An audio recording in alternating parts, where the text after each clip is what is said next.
안녕하세요. 오늘은 중국에서 매출 1위 기업인 루이신 커피에 대해서 이야기를 할 겁니다. 스타벅스가 세계에서 가장 커피를 잘 팔고 있을 거라고 생각하는데, 우리나라에서는 스타벅스가 1등이죠. 근데 중국에서도 스타벅스가 1등인 줄 알았지만 최근에 루이신 커피라고 하는 곳에서 매출을 따라잡았습니다. 그래서 지금 현재 상태 중국의 1등은 루이신 커피입니다. 근데 이 루이신 커피가 중국 태생의 커피숍인데요, 이 커피가 과거에는 한때 잘 나가다가 미국 증시에 상장을 해요. 그런데 공매도를 때려 맞아가지고 매출을 조작했다라는 의혹을 품고 있어가지고 매출을 직접 매장에서 비교를 해보고 카운팅을 해본 다음에 공개가 되면서, 그리고 그 매출도 조작에다가 회계부정까지 저지른 것들이 드러나면서 주식이 박살이 납니다. 그리고 회계부정을 인정하면서 미국 증시에서 아마 상장 폐지가 됐을 거예요. 이게 한 2018년 일인가? 19년 일인가? 막 그렇게 되면서 그 후인가 아무튼 박살이 납니다. 그러면서 추방당했죠. 그리고 망하는 줄 알았어요. 그런데 미국 증시에서만 쫓겨난 거지 중국 내부에서는 영업을 잘 하고 있었더라고요. 루이신 커피가 약간 이디야 커피 같은 느낌? 스타벅스 커피보다는 조금 저렴한데 나름 고급화 많이 하고 쿠폰 같은 거 많이 뿌려가지고 저렴하게 소비자가 먹을 수 있는 느낌으로다가 잘 만들고, 유명한 배우들도 많이 써서 광고를 많이 때렸대요. 그렇게 꾸역꾸역 2인자 역할을 하면서 살아 있었는데,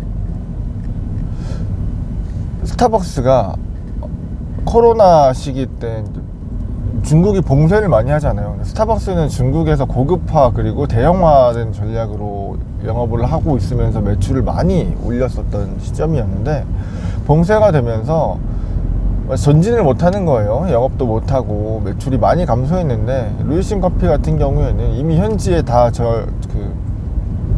적응이 되어 있는 토종 블렌드에다가 중소비권 도시들에도 매장을 많이 가지고 있고, 테이크아웃이나 아니면 온라인 주문 이런 것들이 많이 특화되어 있는 곳이라고 합니다. 스타벅스도 사이렌 오더가 있잖아요. 그래서 저도 사이렌 오더 하고 지나가는 길에 그냥 받아가기도 하는데, 루이신 커피는 테이크아웃이나 저렴한 가격으로 빠르게 가져갈 수 있는, 이제 막 산업이 발달해서 커피 소비가 늘어나고 있는, 그리고 시간을 다투는 오피스나 이런 데서 장사를 하기 좋은 컨셉인 것 같아요. 그러다 보니까 코로나 때도 크게 무리 없이 사업을 진행을 했고 계속 성장을 했습니다. 그래서 저도 예전에 루이신 커피 회계부정 잘못했다 그래가지고 망했네 막 이런 얘기 많았거든요. 그래서 주식을 사네 마네 이런 생각도 했었는데,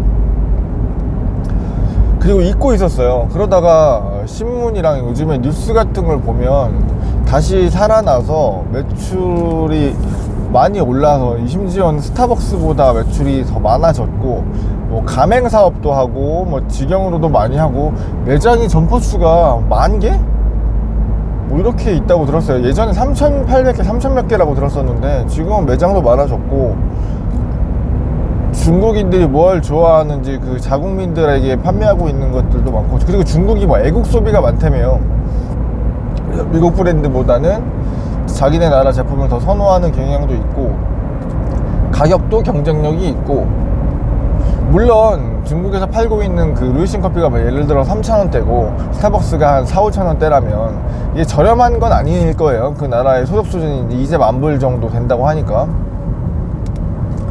그럼에도 불구하고 인구가 많은데 그 인구들의 소득 격차가 크잖아요. 그래서 부자인 사람들이 많을 테니까 그 많은 소득 수준이 높은 사람들을 타겟으로 판매를 하는 커피숍으로 살아서 돌아왔습니다. 없어지거나 망했네. 저도 일을 하면서 루이신 커피 얘기하면서 망했네 했네 이렇게 어떻게 그렇게 매출을 속이고 미국에 상장을 할 수가 있지 이런 생각을 했었는데, 이걸 다 바꾸고 아마 경영진도 바뀌었을 겁니다.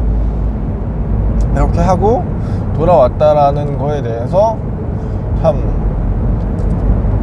사업이 모르는 거구나. 아니면 그 내부적으로도 쇄신하려는 노력이랑, 그리고 현지에서 스타벅스 내지는 그 시장, 중국의 발전 형태, 그리고 중국 사람들의 커피 소비 형태를 잘 고민을 하고 타겟으로 삼아서 문제없이 매출을 꾸준하게 성장을 시켰으리라고 생각을 합니다. 이제 막 성장하고 있는 시대에 어떤 커피, 우리나라가 커피를 굉장히 많이 먹는 나라 중에 하나잖아요. 경제 발전이 이루어지고 소득 수준이 올라감에 따라서 커피 소비가 늘어난다는 건 우리나라만 봐도 우리도 알 수 있는데, 중국도 지금 딱 우리나라가 성장하는 원두커피를 먹기 시작하는 그 시작에서 제대로 들어간 것 같아요. 약간 뭐 컨버스, 그 이디야 커피 같으면서도 약간 스타벅스가 한참 잘 될 때 우리나라 최고의 프랜차이즈, 뭐지? 지금 생각이 안 나는데, 카페베네가 그런 식으로 빠르게 확장하고, 물론 카페베네가 망한 건 뭐 무분별한 프랜차이즈 확장하고 너무 외형이나 광고비를 태우거나 이런 식으로 잘못된 경영으로 했지만, 저는 약간 루이신 커피를 그렇게 생각했었거든요. 그런데 어떻게든 쇄신하고 이제 매출이 다시 올라가니까 좀 새롭게 보이네요. 아무튼 오늘은 루이신 커피 얘기를 한번 해봤습니다.